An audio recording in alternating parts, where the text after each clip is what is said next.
सभी को नमस्कार। हमारे YouTube चैनल भुवनेश्वंश बेबी द एजुकेशन।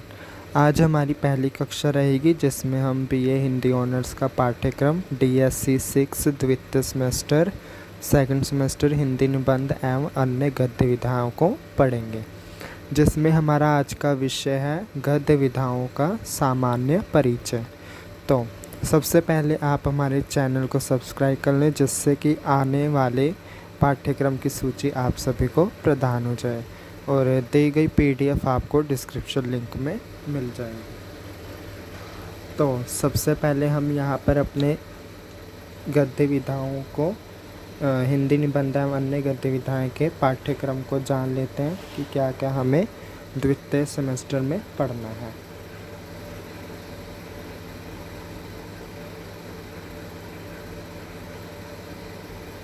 अनुक्रम के अनुरूप हमें सर्वप्रथम गद्य विधाओं का सामान्य परिचय कि गद्य विधाएं ये जो जोड़ा गया है द्वितीय सेमेस्टर में ये होती क्या है, इसका हम सामान्य परिचय हासिल करेंगे। तो इसमें कुछ प्रकार के हमारे निबंध हैं। बालकृष्ण भट्ट द्वारा जातियों का अनूठापन, सरदार पूरण सिंह द्वारा आचरण की सभ्यता। कुछ निबंध हैं हमारे पास रामचंद्र शुक्ल द्वारा करुणा, हजारी प्रसाद द्विवेदी जी द्वारा भारतवर्ष की सांस्कृतिक समस्या। इकाई 3 में हमें जीवनी एवं व्यंग पढ़ने हैं, जिसमें रामविलास शर्मा द्वारा रचित नए संघर्ष एवं हरिशंकर परसाई द्वारा रचित सदाचार का ताबीज़ पढ़ने को मिलेंगे। इसी प्रकार अंत की ओर चलते हुए इकाई 4 संस्मरण एवं यात्रा वृत्तांत हम पढ़ेंगे, जिसमें संस्मरण आज्ञे के साथ आचार्य जानकी वल्लभ शास्त्री द्वारा है और राहुल सांकेतिक का अथाथों का जिज्ञासा।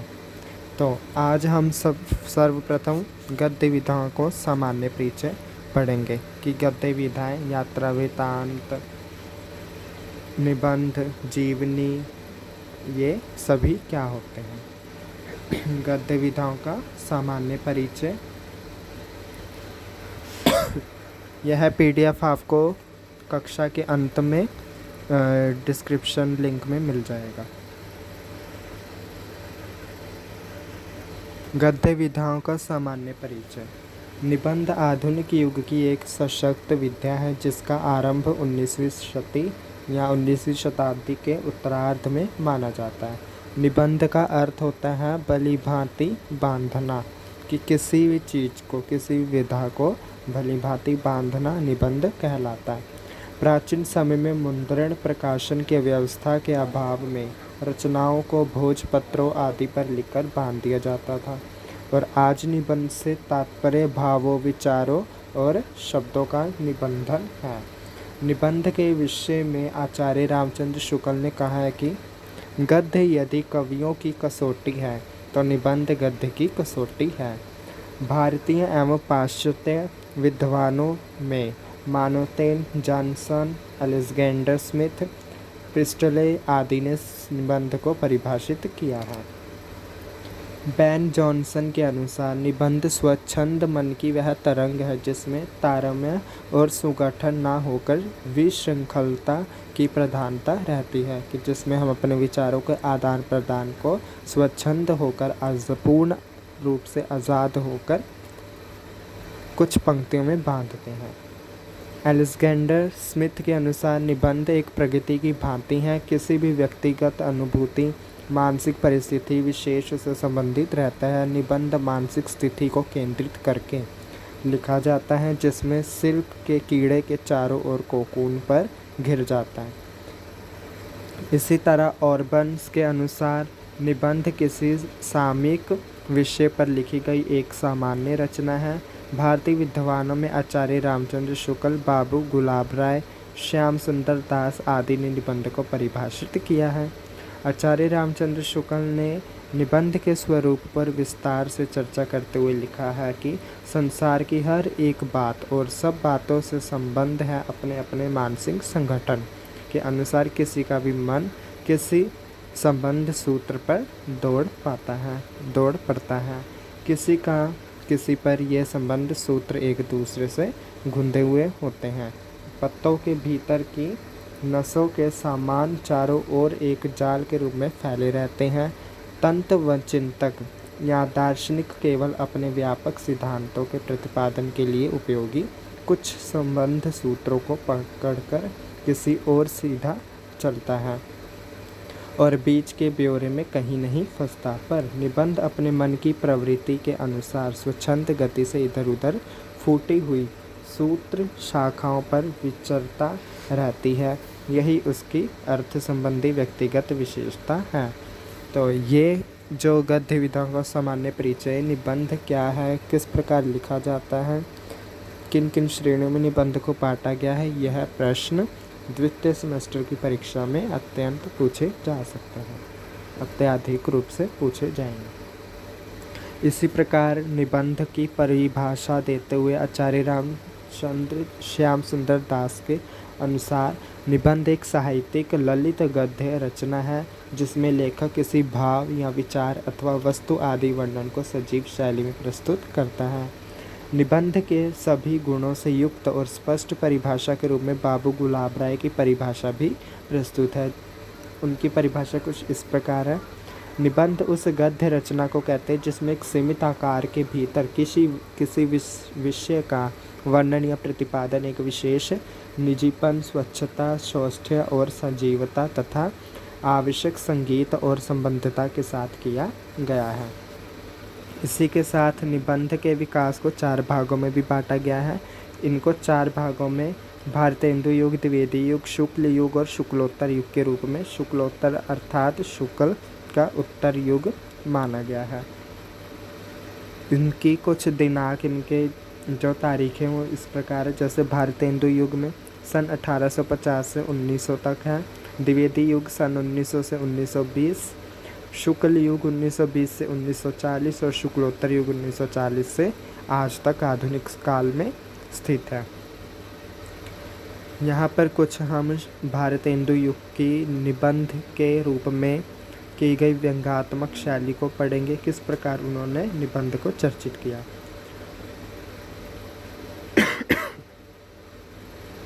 भारतेंदु युग।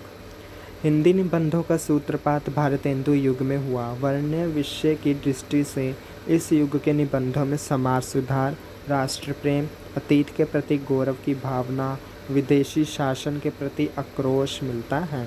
साथ ही आँख, नाक, कान, बुढ़ापा, होली, धोखा आदि निबंधों में भारतेंदु युगीन निबंधकारों की हास्य व्यंग्यात्मक मनोवृत्ति का भी परिचय मिलता है। भारतेंदु युग में भाषा का पूर्ण रूप नहीं मिलता, परंतु व्यंग, विनोद शैली, मुहावरे, लोकोक्तियाँ, व्यापक शब्द भंडार, तत्सम तद्भव, देशज विदेशी शब्दों के प्रयोग से भाषा में सजीवता, प्रभावमयता विद्यमान है।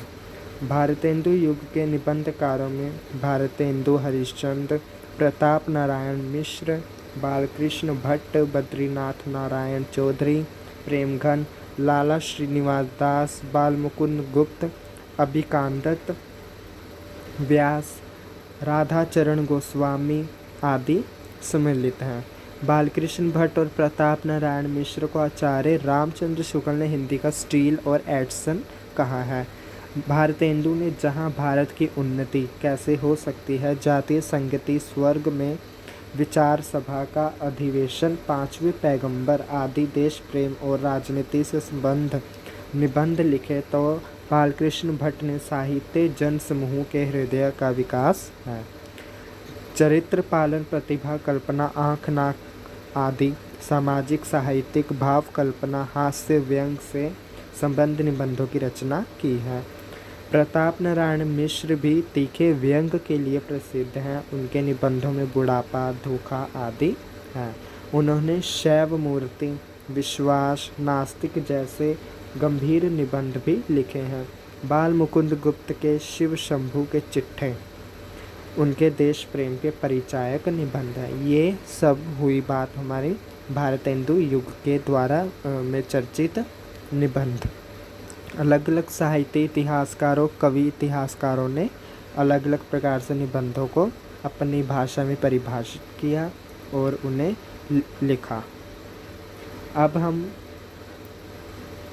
अपनी चर्चा के क्रम को बढ़ाते हुए द्विवेदी युग की ओर जाते हैं।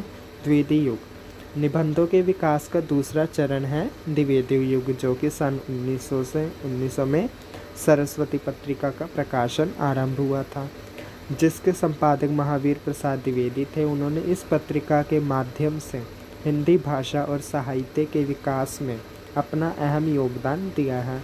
इस युग के निबंधकारों में महावीर प्रसाद द्विवेदी, गोविंद नारायण मिश्र, सरदार पूरण सिंह, चंद्रधर शर्मा गुलेरी, श्याम सुंदर दास, आचार्य रामचंद्र शुक्ल आदि सम्मिलित हैं। महावीर प्रसाद द्विवेदी के निबंधों में आत्मनिवेदन, प्रभात, म्यूनिसिपैलिटी के कारनामे आदि हैं।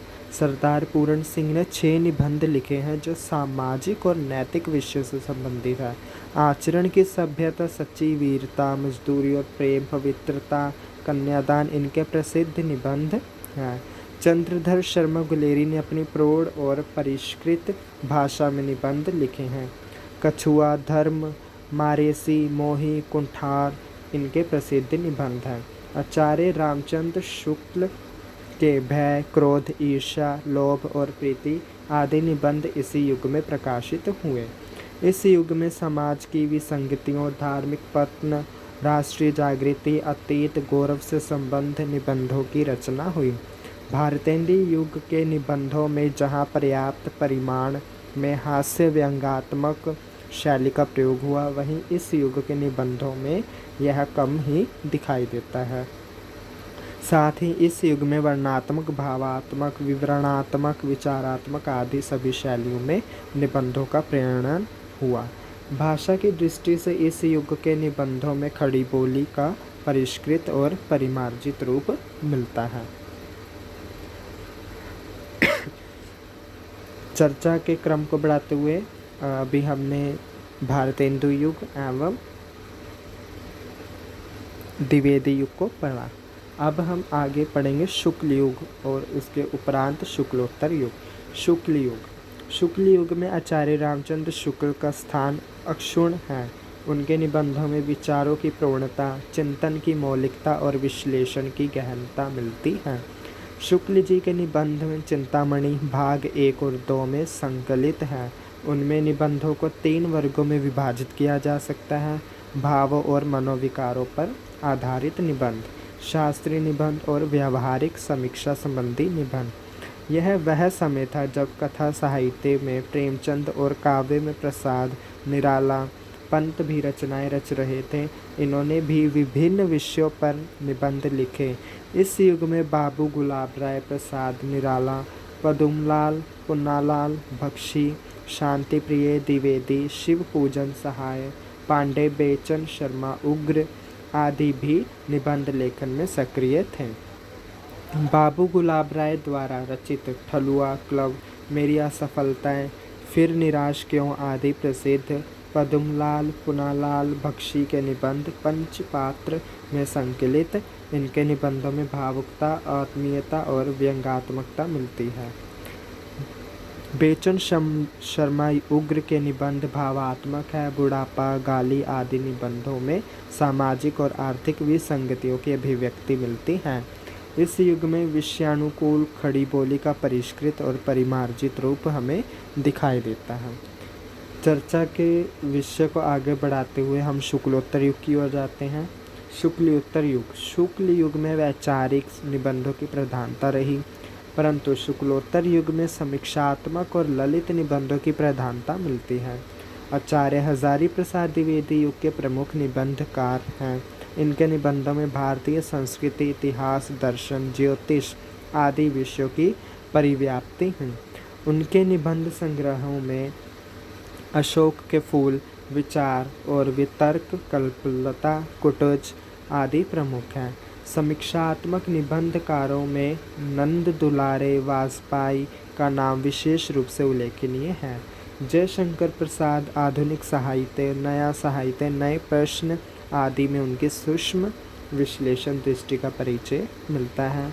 निबंध के क्षेत्र में जैनेन्द्र ने भी अपनी लेखनी चलाई है। इनके निबंधों के वर्णन विशेषण विशेष धर्म, राजनीति, संस्कृति, काम, प्रेम, विवाह आदि हैं। जड़ की बात साहित्य का श्रेय और प्रेय मंथन आदि उनके निबंध संग्रह हैं। रामधारी सिंह दिनकर के निबंध भी अर्ध नारीश्वर, मिट्टी की ओर, रेती के फूल आदि निबंध संग्रहों में संकलित हैं। समीक्षात्मक निबंधकारों में नगेंद्र भी अपनी एक अहम स्थान रखते हैं। जैसे आस्था के चरण में उनके निबंधों का जो संग्रह मिलता है। ललित निबंधकारों में रामवृक्ष बेनीपुरी प्रसिद्ध है। उनके निबंध गेहूं और गुलाब तथा वंदे वाणी विनायकों में संकलित किया गया। ललित निबंधकारों में विधान निवास मिश्र भी एक श्रेष्ठ निबंधकार हैं।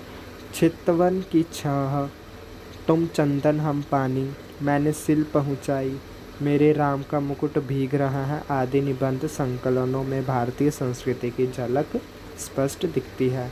इस युग में हास्य व्यंग्यात्मक निबंधकारों में बेड़ब बनारसी, हरिशंकर परसाई के नाम प्रमुख हैं।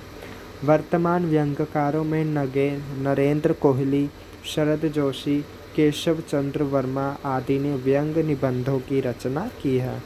निबंध गद्य की एक आधुनिक और सशक्त विधा है और यह विधा निरंतर विकास कर रही है। तो आज की चर्चा के विषय को बढ़ाते हुए हम आगे फ़िलहाल अभी हमने निबंध के युगों को पढ़ा कि किस प्रकार से निबंध के युगों को बांटा गया और उनको किन किन साहित्य इतिहासकारों ने लिखा। अब हम आगे पढ़ेंगे उनके कि किस बारे में किस प्रकार से हम जीवनी, आत्मकथा, रेखाचित्र, संस्मरण और यात्रा वृत्तांत को दर्शाते हैं या किस प्रकार से इनको हम लिखते हैं। तो सबसे पहले सर्वप्रथम हम बात करेंगे जीवनी। जीवनी क्या है? जिस प्रकार अभी गद्य में हमने निबंध की बात की, तो इसी प्रकार अब हम अन्य गद्य विधाओं में जीवनी सर्वप्रथम बात करेंगे। जीवनी क्या है? जीवनी हिंदी गद्य साहित्य में जीवनी अपना महत्वपूर्ण स्थान रखती है। हिंदी गद्य साहित्य के जनक भारतेंदु हरिश्चंद्र जी ने अन्य गद्य विधाओं के समान ही जीवनी का भी शुभारंभ किया। भारतेंदु और भारतेंदु युगीन लेखकों ने अनेक प्रसिद्ध कवियों, धर्मगुरुओं आदि पर जीवनी लिखी है। जीवनी के अंतर्गत किसी विशेष व्यक्ति के जीवन वृत्तांत को प्रस्तुत किया जाता है, जिसे जीवन चरित्र भी कह सकते हैं। इससे उस व्यक्ति विशेष के जीवन की अंत एवं बाह्य जीवन की सभी महत्वपूर्ण घटनाओं का चित्रांकन किया जाता है। जीवनी साहित्य केवल सत्य और तथ्य पर ही आधारित होती है। कल्पना को इससे दूर ही रखा जाता है। प्राचीन काल में जो चरित्र काव्य लिखे गए वे आज इस जीवनी साहित्य के अंतर्गत आते हैं।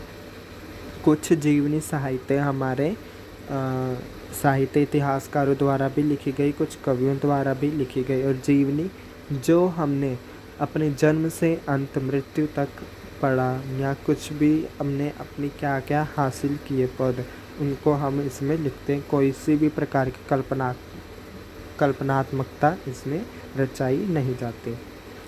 तो कुछ जीवनी साहित्य के अंतर्गत हमारे भारतेंदु जी ने चरितावली, बेनी प्रसाद द्वारा बाबर, हुमायूं, अकबर आदि, अमृत राय द्वारा कलम का सिपाही, विष्णु प्रभाकर द्वारा आवारा मसीहा, काका कालेलकर द्वारा बापू के कारावास की कहानी, डॉक्टर रामविलास शर्मा जी द्वारा निराला की साहित्य साधना 3 भाग और रामनाथ सुमन द्वारा हिंदी के दिवंगत साहित्यकार आदि उल्लेखनीय जीवनी है।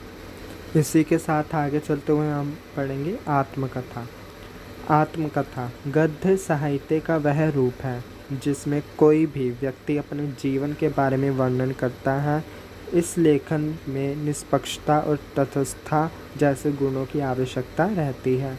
जब आत्मकथा लिखी जाती है तो लेखक से यह अपेक्षा की जाती है कि वह अपने गुण अवगुणों का पूरी निष्पक्षता से प्रस्तुतिकरण करेगा।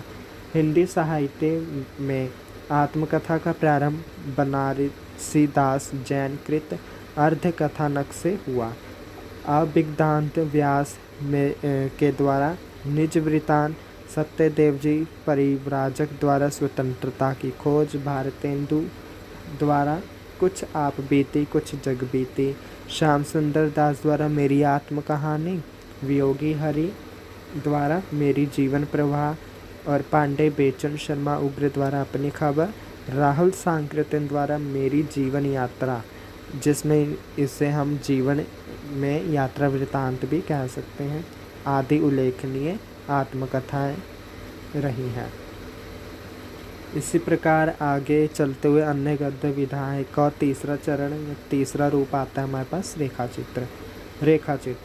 रेखाचित्र में कुछ कहानी का अंश तो कुछ निबंध का अंश ही होता है। तो जिस प्रकार हम निबंध लिखते हैं उसी प्रकार रेखाचित्र भी लिखा जाता है। अपने जीवन काल में संपर्क में आए ऐसे चरित्र जो अपने स्वभाव या अपनी व्यक्तिगत विशेषताओं से हमारे मर्म को स्पर्श कर गए हों, जिसे आज के समय में अंग्रेजी भाषा में रोल मॉडल कहा जाता है या आइडल कहा जा सकता है। उनकी देखी सुनी घटनाओं को संकलित कर प्रस्तुत करना रेखाचित्र कहलाता है। शब्दों का वाक्यों के माध्यम से उभरी रेखाओं का वर्णन भी इसके अंतर्गत आ जाता है। रेखाचित्र के जन्मदाता शिकार साहित्य के पुरोधा श्री राम शर्मा माने जाते हैं। महादेवी वर्मा द्वारा कृत अतीत के चलचित्र स्मृति की रेखाएं, रामवृक्ष बेनीपुरी द्वारा जंजीरें और दीवारें, माटी की मूर्तें, विष्णु प्रभाकर, हरिशंकर प्रसाई, शरद जोशी आदि प्रमुख रेखा चित्रकार हैं। आगे चलते हुए अन्य गद्य विधाओं का चौथा चरण या चौथी जो गद्य विधा वो है संस्मरण। संस्मरण और रेखा चित्र को अलग करने वाली रेखा काफ़ी सूक्ष्म है, मतलब कि इनको देख पाना कि कौन सा रेखा चित्र या कौन सी संस्मरण विधा है, इनमें अंतर कर पाना एक रेखा का ही अंश है। इनका स्वरूप परस्पर आपस में इतना जुड़ा हुआ है कि भेद पूर्णतः स्पष्ट नहीं हो पाता। संस्मरण में व्यक्ति के ज्ञात्मक रूप का वर्णन किया जाता है, तो रेखा चित्र में व्यक्ति के स्पष्ट स्थिर रूप को देखने की चेष्टा की जाती है। संस्मरण में स्वभानुभूति की मुख्यता रहती है। वह जो व्यक्ति विशेष के विषय में सोचता है, महसूस करता है, उसे ही वो मिलते हैं, उसे संस्मरण में व्यक्त कर देता है। संस्मरण ज़्यादातर यात्रा संस्मरण के माध्यम से मिलते हैं, जिसमें राहुल सांकृतिक की मेरी लद्दाख यात्रा के पन्ने, जापान, ईरान, घुमक्कड़ शास्त्र, जानकी वल्लभ शास्त्री का हंस बलाका आदि सम्मिलित हैं। गद्य विधाओं के सामान्य परिचय को ख़त्म करते हुए यह हमारी आखिरी या अंतिम गद्य विधा है, जो कि है यात्रा वृत्तांत। यात्रा वृत्तांत आदिकाल से ही मनुष्य की वृत्ति यात्रा करने की रही है। हर मनुष्य न कभी अपने जीवन में यात्रा तो की ही होती है। अपनी उन यात्राओं को लिखित रूप कर देना यात्रा वृत्तांत कहलाता है। व्यक्ति यात्रा के अनुभव एवं घटना आदि का साहित्यिक रूप में वर्णन करना यात्रा साहित्य के अंतर्गत आता है। गद्य साहित्य के जनक भारतेंदु हरिश्चंद्र जी ने काफ़ी यात्राएं की और उन यात्रा वृत्तांतों को लिपिबद्ध किया। भारतेंदु जी ने लखनऊ की यात्रा, हरिद्वार की यात्रा, द्विवेदी युग में देवकी नंदन खत्री ने नंदिकाश्रम यात्रा, गोपाल राम गहमरी लंका यात्रा, सत्यदेव परिव्राजक अमेरिकी दिग्दर्शन, मेरी कैलाश यात्रा छायावादी युग में, राहुल सांकृतिक द्वारा मेरी यूरोप यात्रा, घुमक्कड़ शास्त्र, शिव प्रसाद गुप्त, पृथ्वी प्रदक्षिणा, सेठ गोविंद दास हमारा प्रधान उपनिवेश। इसके अतिरिक्त रामवृक्ष बेनीपुरी, यशपाल, रामधारी सिंह दिनकर, अज्ञ, विष्णु प्रभाकर, डॉक्टर नगेंद्र मोहन राकेश और धर्मवीर भारती का नाम उल्लेखनीय है। ये सभी साहित्य इतिहासकार ज़्यादातर अधिकतर यात्रा वृत्तांत को चर्चित करते रहे। और मैं भुवनेश आज के इस टॉपिक को, आज के इस विषय को, गद्य विधाओं का सामान्य परिचय को अंत करते हुए आप सभी से विदा लेता हूँ। अगली कक्षा में हम निबंध बालकृष्ण भट्ट द्वारा रचित जातियों का अनूठापन एवं बालकृष्ण भट्ट की जीवनी को पूर्ण रूप से समाप्त करेंगे। आपसे विदा लेता हूँ। आशा करता हूँ कि आप हमारे इस चैनल को सब्सक्राइब, लाइक एंड शेयर अवश्य करेंगे। और यह सर्वप्रथम जो NEP 2020 लागू की गई या इस वर्ष CUET द्वारा हिंदी ऑनर्स में बच्चों के जो प्रवेश हुए हैं, कुछ पाठ्यक्रम MA का भी जोड़ा गया है, तो इसके लिए यह सर्वप्रथम वीडियो है जो कि हमें अपने अन्य छात्रों तक पहुंचानी चाहिए, चाहे वो किसी भी महाविद्यालय के छात्र हों DU में। धन्यवाद।